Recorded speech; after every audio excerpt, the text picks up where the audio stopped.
Assalamualaikum warahmatullahi wabarakatuh. Waalaikumsalam warahmatullahi Waalaikumsalam wabarakatuh. Terima kasih, Bu. warahmatullahi wabarakatuh.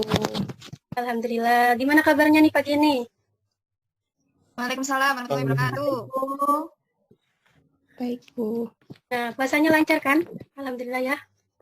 Alhamdulillah, lancar. Kemarin minggu lalu Ibu mau merefleksi sedikit tentang pelajaran yang sudah Ibu beri pada pertemuan yang lalu. Nah, siapa tuh yang ingat pertemuan kemarin? Ibu mau menjelaskan tentang apa? Ayo, siapa yang ingat? Teks prosedur. Nah, bagus. Bagus, Mas Fafa. Nah, kemarin kan minggu lalu Ibu sudah memberitahu bahwa pada kesempatan pagi ini saya akan menjelaskan tentang teks anekdot. Nah, kalian sudah membaca-baca belum apa pengertian teks anekdot dan sebagainya? Sudah, Bu. Ya, nah, siapa tuh yang mau menjawab kira-kira apa tuh teks anekdot? Saya Bu Aulia. Ya, silahkan. Teks anekdot itu teks yang mengandung unsur lucu dengan maksud untuk mengkritik, Bu.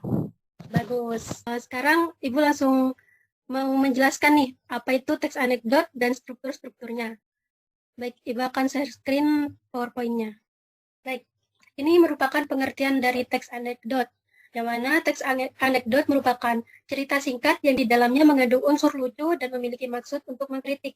Karena mengandung unsur-unsur lucu dan memiliki maksud untuk mengkritik, biasanya teks anekdot mengenai orang yang penting atau terkenal dan berdasarkan kejadian yang sebenarnya. Ciri-ciri teks anekdot. Ya, ciri-cirinya bisa menghibur atau mengundang tawa pembaca dan pendengar. Yang kedua, untuk menyampaikan kritik halus yang tidak menyinggung pembaca atau pendengar atau yang diceritakan. Yang ketiga, sebagai media penyampaian pandangan, aspirasi, dan penilaian positif dan berbau humor ke publik. Yang keempat, untuk menginspirasi pembaca atau pendengar agar dalam menyampaikan protes atau rasa tidak setuju terhadap memilih opsi atau cara santun.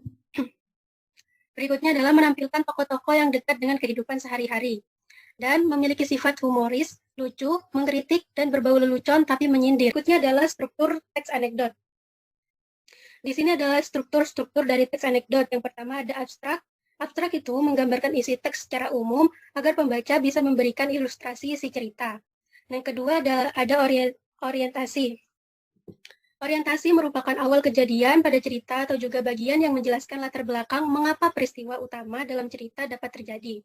Yang ketiga adalah krisis. Krisis merupakan bagian yang menjelaskan mengenai pokok masalah utama dalam cerita. Yang keempat ada reaksi. Reaksi adalah bagian yang akan melengkapi perubahan penyelesaian masalah. Yang terakhir ada koda. Koda adalah bagian penutup cerita dalam teks anekdot. Nah, di sini ada kebahasaan teks anekdot. Kebahasaan teks anekdot itu terbagi menjadi beberapa ya. Di antaranya yaitu teks anekdot memiliki kaidah kebahasaan. Memakai kata keterangan atau adverb membentuk ampau.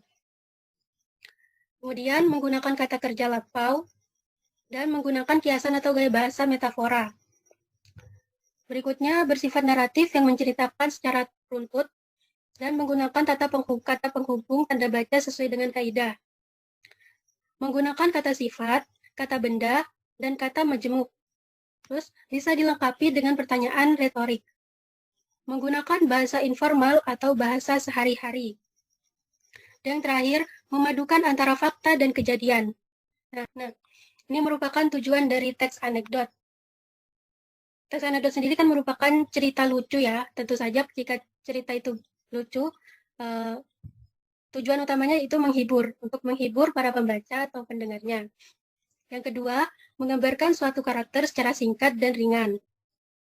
Yang ketiga, untuk menyindir atau sebagai sarana untuk mengkritik. Nah, ini merupakan contoh teks anekdot tentang kesehatan. Kira-kira siapa yang mau bacakan tentang teks anekdot ini? Nanti Ibu beri nilai tambah loh. Saya, Bu. Ya, silakan. Judul teks anekdotnya, Obat Sakit Kepala. Abstraksi. Suatu hari di bulan puasa, seorang kakek tinggal bersama cucunya yang sedang asyik menonton televisi. Orientasi. Seperti biasa, sang kakek sedang menonton acara favoritnya, yaitu Ganteng-Ganteng Serigala. Pada setiap 20 menit sekali muncul iklan. Salah satu iklan yang muncul adalah iklan obat sakit kepala.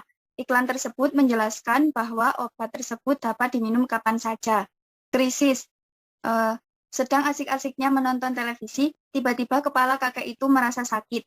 Sang kakek langsung memanggil cucunya yang sedang bermain di dalam kamar untuk membeli obat sakit kepala. Reaksi. Sang cucu yang melihat kejadian itu langsung bertanya, "Kakek kan lagi puasa, kenapa minum obat?" Koda. Tanpa ragu-ragu dan dengan tampak tidak berdosa, kakek pun menjawab, "Itulah om saja." Nah, bagus sekali. Terima kasih ya. Ini sudah selesai. Untuk kepada kalian anak-anak semua, benar-benar dicermati videonya dan dipahami agar bisa mengerjakan lembar kerjanya.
Nah, ini merupakan lembar kerja kalian yang harus kalian lengkapi hari ini juga. Nah, di sini kalian harus mengisikan nama, kemudian kelas, dan nomor absen. Dan ini adalah tugasnya. Nih, apa tema dari teks anekdot tersebut? Teks anekdot yang dimaksud di sini adalah video yang tadi ya, yang Ibu share screen tadi, yang Ibu tampilkan. Kemudian nomor 2, tentukan kebahasaan dari teks anekdot tersebut. Nah, kebahasaan apa yang digunakan dalam teks anekdot tersebut? Nah, yang ketiga, sebutkan makna tersirat dari teks anekdot tersebut. Nah, Ibu beri waktu 15 menit untuk mengerjakan lembar kerja ini. Kemudian, setelah mengerjakan, nanti bisa langsung setelah mengerjakan dikumpulkan di Google Form yang sudah Ibu berikan di WhatsApp juga.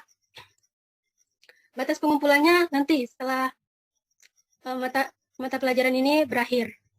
Nah, kepada kalian, Ibu beri waktu 15 menit dari sekarang, silakan mengerjakan. Nah, setelah mengerjakan itu, LK1, nanti hasil pekerjaannya dikumpulkan melalui Google Form yang linknya sudah Ibu kirim melalui WhatsApp.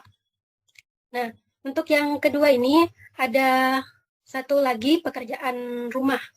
Kalian harus mengisi LK, kemudian harus mengupload hasil pekerjaannya. Baik, Ibu share screen dulu. Untuk yang LK2 ini sifatnya berkelompok, bukan individu.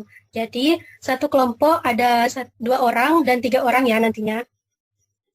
Nah, di sini alokasi waktunya yang diperlukan yaitu pertemuan atau dikumpulkannya paling lambat minggu depan waktu pembelajaran Bahasa Indonesia.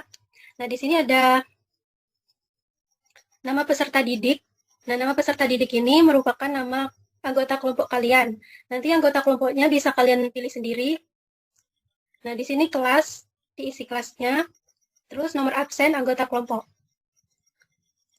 Tugasnya apa? Nih, ini tugasnya. Diskusikan dengan kelompok mengenai tema yang akan dibahas. Selanjutnya, susunlah teks anekdot sesuai strukturnya. Lalu aplikasikan hasil diskusi tersebut ke dalam bentuk poster sekreatif mungkin. Kemudian diunggah di Google Classroom dan di Instagram. Karena pembelajaran pada hari ini sudah selesai, maka Ibu presensi dulu dengan cara print screen dulu ya. Jadi kalian siap-siap nih, senyum. Bentar. Aktifkan videonya. Nah, sudah. Ini lengkap ya yang datang ya. Nah, untuk mengakhiri pembelajaran pada hari ini, tapi sebelumnya Ibu mohon maaf dulu ya atas segala kekurangan yang Ibu berikan melalui ucapan atau perbuatan. Kurang lebihnya saya mohon maaf ya. Untuk menutup pembelajaran pada pagi hari ini, kita tutup pembelajaran dengan doa kafaratul majelis bersama-sama. Nah, subhanakallahumma wa bihamdika astaghfiruka wa atubu ilaik. Nah, terima kasih. Wassalamualaikum warahmatullahi wabarakatuh. Waalaikumsalam warahmatullahi wabarakatuh. Terima kasih, Bu. Terima kasih, Bu. Hampir lupa. Jadi, untuk pertemuan minggu depan, itu merupakan teks cerita pendek. Jadi, untuk kalian semua, diharapkan sudah membaca tentang pengertian cerita pendek dan lain sebagainya tentang cerita pendek ya, untuk mempersiapkan minggu depan. Nanti Ibu akan tanyakan satu persatu. Siap? Ya, Bu. Baik, Bu.